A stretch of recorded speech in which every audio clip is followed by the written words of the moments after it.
report to work, they haven't been paid their salaries for 4 months. This is despite sitting down with these officials from the health ministry and stakeholders within the health sector and signing a return to work formula. Tabitha, what is the problem here? I mean, we keep on signing return to work formulas for these different public servants, so to say, but nothing is done. What is the problem? And you keep reassuring these people they're going to be paid. It's 4 months since doctors were paid. How do you expect them to survive? Thank you, Alan.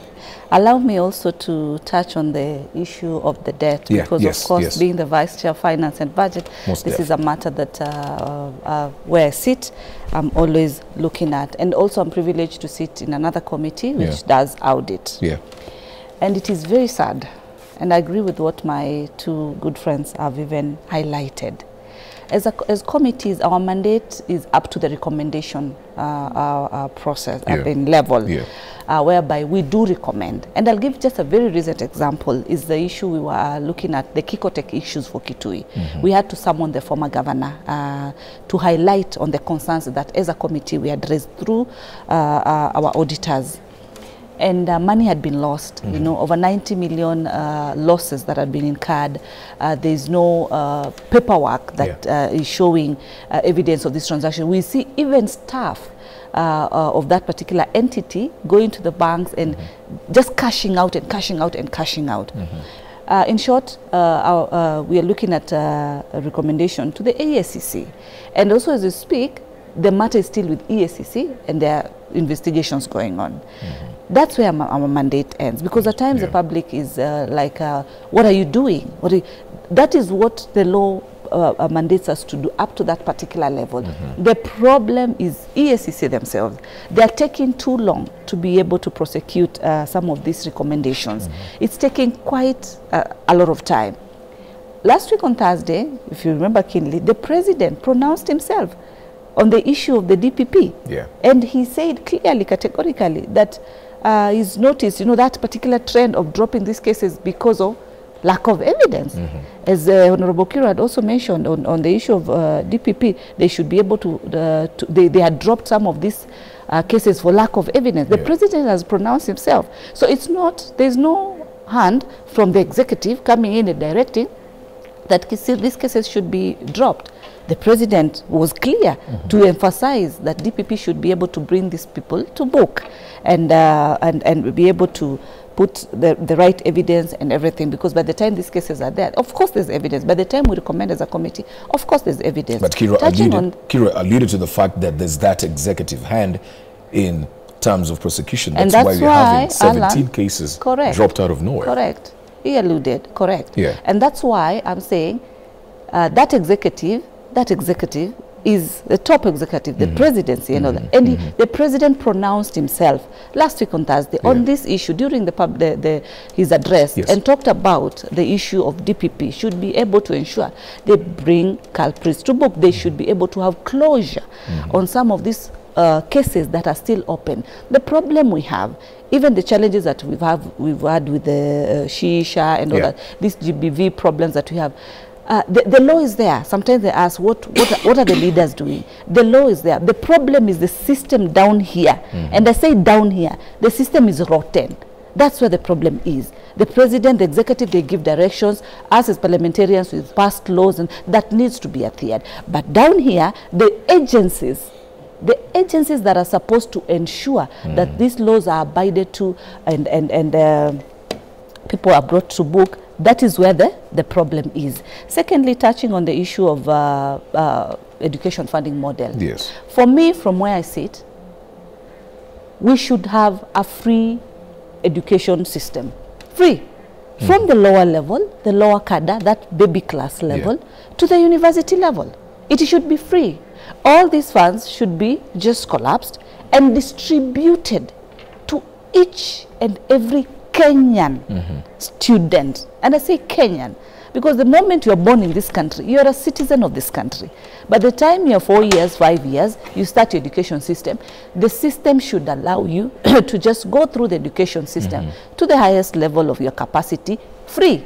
So as we've also highlighted, where I sit and oversight, there are bursary funds from the governors. I oversight that.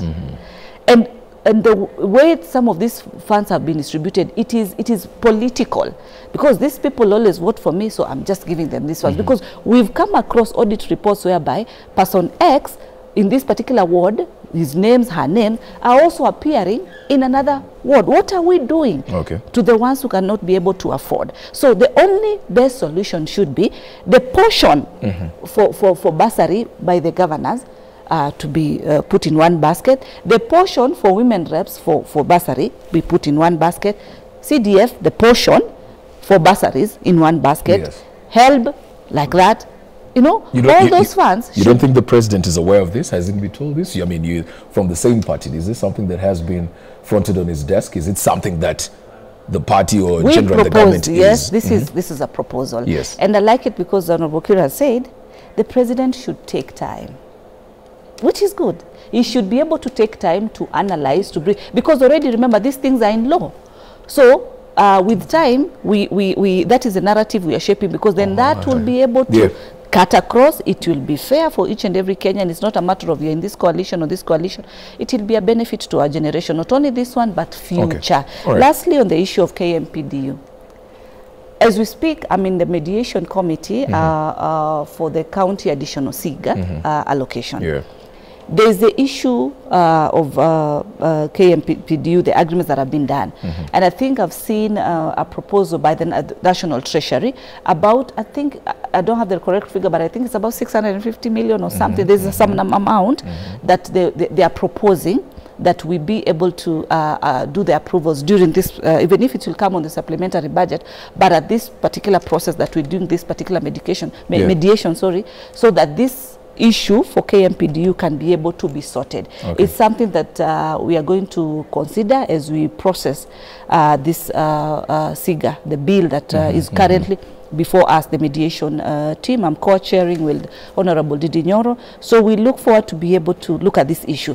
And we will be looking at it from the perspective of avoiding further strikes by our doctors, because it is us with the solution, and we are going to push it that there is light to this. This mandate is within where we are as a mediation committee. Kimani, looking at that health question right there, I'm sure this is not the last time the doctors are going to issue another strike. They might sort out this. The doctors, interns might be paid some amount of figure, get back to business as usual, and in a few days or months they're back again looking at that strike. Just looking at that and also tying it with how we are rolling into this new system of shift share, which apparently was now changed to Taifa Care. I don't know if that is the name. A lot of confusion happening here.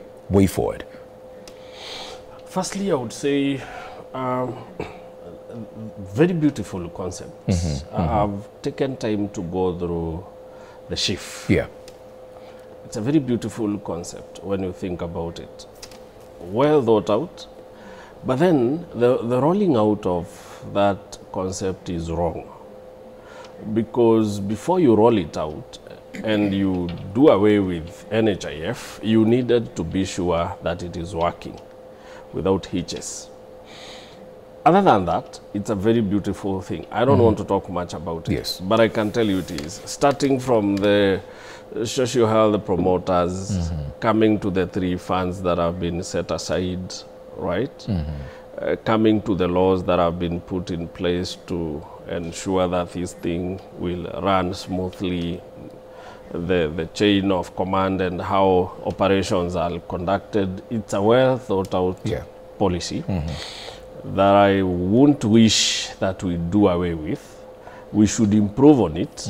We should make it work without necessarily having to bear a lot of pain on those who are supposed to benefit from it. The area we are able to have it roll out smoothly, the better for the country. It's a beautiful one. But we have to bear with the consequences of mismanagement of the rolling out, which we have to call out. The same thing with funding model. I've also taken time to go through it. It is similar to what Chinese had. Beautiful concept. People keep talking of free education as a policy. It's a very beautiful one, but we also need to take stock of our free primary education. How are we doing with it? What is the ratio of students to teachers? Have we been able to equip all these schools with facilities to enable these pupils to compete well with those in the private sector? When again you come to the almost free, let's call it subsidized high school model. Again, how are we doing with it? Before we come now to a free tertiary education model, have we succeeded in the first two models? It needs to be a very good, because we can't again falter with it like we faltered with SHIF. We just come again to another free tertiary institution program, again we falter with it. We need to sit back and take stock of the first two modules and see whether they are working. Ask questions, provide answers for them, then think of this. In the meantime, MTIs, the means testing instrument, in my opinion, that's where the problem lies. Because how am I informed to know that my mud house back in the village is not permanent house? And that my cow that produces 1 liter of milk is not a dairy cow? And that, you get what I mean? So when you ask a boy who's come from the interiors of Kuresoi to fill in some forms, and you use that to test on their means, and then you banned them, and then this boy is feeling this one in a cyber together with his friends, and he doesn't want to appear like he's the poorest among the poorest. So what this will happen is that there will be a lot of misinformation that we are going to use to ban this boy from band 2 to say band 5. Okay, Kimani, let me come in there. Yes. Kira and Tabitha have spoken on a point here that maybe education should be free for all, and it's the issue of collapsing all these funds into one single fund so that we have enough resources to provide free primary education. But just last week, I had a sit down with one of the legislators, I believe this was Honorable Odege, and he said the other argument that should be juxtaposed with this is the fact that based on our country's history, we've seen the sort of marginalization when it comes. So they've personally seen the influence that, say, for example, the bursaries do, the influence it has. Because, again, when you're arguing that we collapse all these funds into one and make education free, how certain are you that this money is going to reach a child in Wajir, is going to reach somebody there? So that is their main concern. Does that argument hold water? I think that's a problem we have with bursaries, not with collapsing them, because the issue we have is, if I have 20 students applying for bursary in one constituency, say a constituency that is stuck far in the interior, and then I have another one in the urban center where there are 200 students applying for the same bursary, then you see the disenfranchised ones are the many ones. So collapsing then and making it free, then it makes it accessible to everybody. But then the question is, if I'm not mistaken, all bursaries will total up to around 1 or 3 billion. I'm not sure of the figures. Is that all money we need to run the free education system? It could be way less than what we need. Right? So then we can collapse all the bursaries and take all that money to the Ministry of Education and tell them, we want you now to manage these and give us a free education system. Will they be able to with that kind of money? And then with the kind of economy we are running today, cash crunched economy, where we do not have money even to pay for pending bills. We have over 600 billions pending bills, money that contractors should have been paid because work is already done, but we haven't. And that explains part of the reason why we have very little circulating in the economy. Are we ready then to collapse all these bursaries and again go into another realization that we need in excess of 300 or 400 billions to make it work? So it's a policy that must be managed very well. It's a very well thought out idea that we should have free education system in the country, but we may not yet be there. And that is why I'm saying the best would be to properly manage what we already have. Okay. The funding model, I can tell you, because you understand that before this one came, all institutions were collapsing. KU had been declared redundant. You remember? University of Nairobi had issues. Yes? Yeah, the term, yeah. Yes, KU had been declared insolvent, right? Yes, insolvent, yeah. Yes. Now, if you talk of more university, we need not even to go down there. Yeah. That is a totally different case. Yes. And this was a case prevalent among public institutions. Now, that is why the new funding model was instrumental. Okay. Because if you allow me a little bit, we need to quickly just running out. You know this funding model, yes. What it does, it allows university to set fees that they can comfortably manage with. But then the government comes in, bans you, tells you that you will pay 10%, we will pay this percentage and the loan you this percentage, and give you some maintenance fee to be able to continue, but at the same time allowing university to have all the money it needs to run the institutions. Okay. Beautiful. All right. But then, how do we band the students is the question. Okay. When you tell me from my poor single mother that I should be in band 5, where I should be paying over 60% of the school fees, then you've denied me the chance to go to university. All right, okay. So what we need to look at is the banding. And come up with a better way of banding the students in a way that we don't have these complaints, and the model should be allowed to continue. And I believe that is what the officials have said, that basically expand and review the MTIs to see to it that you can expand those variables. But just as we wind down, we would also love to touch on something here. Kirwa, I know a lot of people are talking of the fact that it's early, but based on what we're seeing right here, politicians already hitting the ground. President William Ruto was in Nyanza the other day. We saw a big function just yesterday where Gema reintegrated their combination, and people are reading into this cause. Some are arguing it's early, some are saying they've already hit the road running. When you're looking at that function yesterday where the Gema outfit reintegrated their combination into that outfit, what message does it pass? Yeah, I think, Alan, we have so many things, like from what Kimani Mwangi was saying, he was appetizing me for something about the issues in our government. At times I feel their advisors are not people with practical knowledge.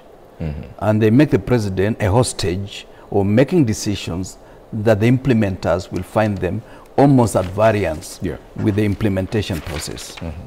What do I have in mind? Like this Shivsha or Shisha, there was panic on the staff of NHIF. Many of them, even up to now, they don't know whether they will get back their jobs. And for me, as somebody who has practiced human resource, that is something dangerous in a nation, that you are making Kenyans feel that they do not have a chance to transit to the institution of government while they are not responsible for the mayhem that has visited them. The second issue on NHIF is a question of service. Yes. You've seen many people crying, some people on dialysis saying we are going to die. And one of the media houses individuals saved an old man, I think in Nakuru, out of some information that came to the public. So at times I feel, and this is really my request to the president, yes, have your advisors, but also let them interface with the reality. When I talk as an outsider, I left Parliament about 15 years ago. Whatever is going on in Parliament today, Thabita has more information than me. And therefore, before I make a pronouncement on what is happening either in the Senate or National Assembly, I need to consult those who are practicing at this particular time. And this is where I feel there is disconnect. The president wants to achieve everything within the period of 5 years, and yet is frustrated by the fact that some of the decisions taken at his level are not in tandem with the reality on the ground.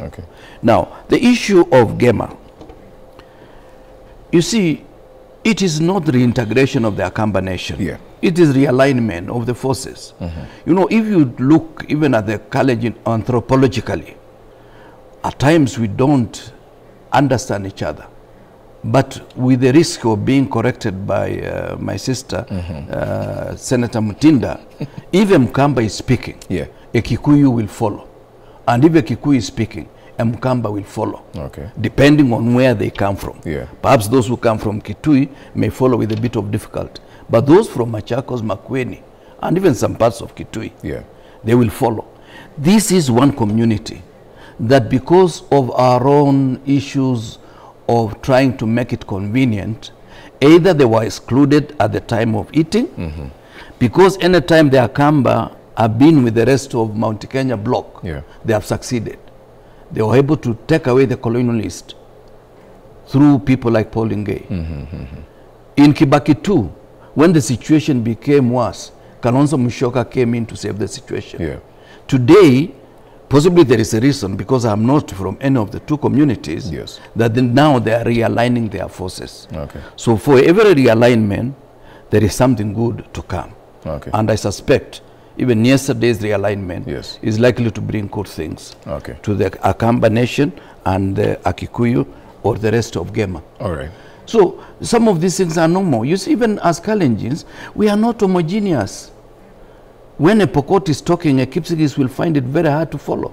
And even the Marakwet, when they are talking, a Kipsigis will find it very hard.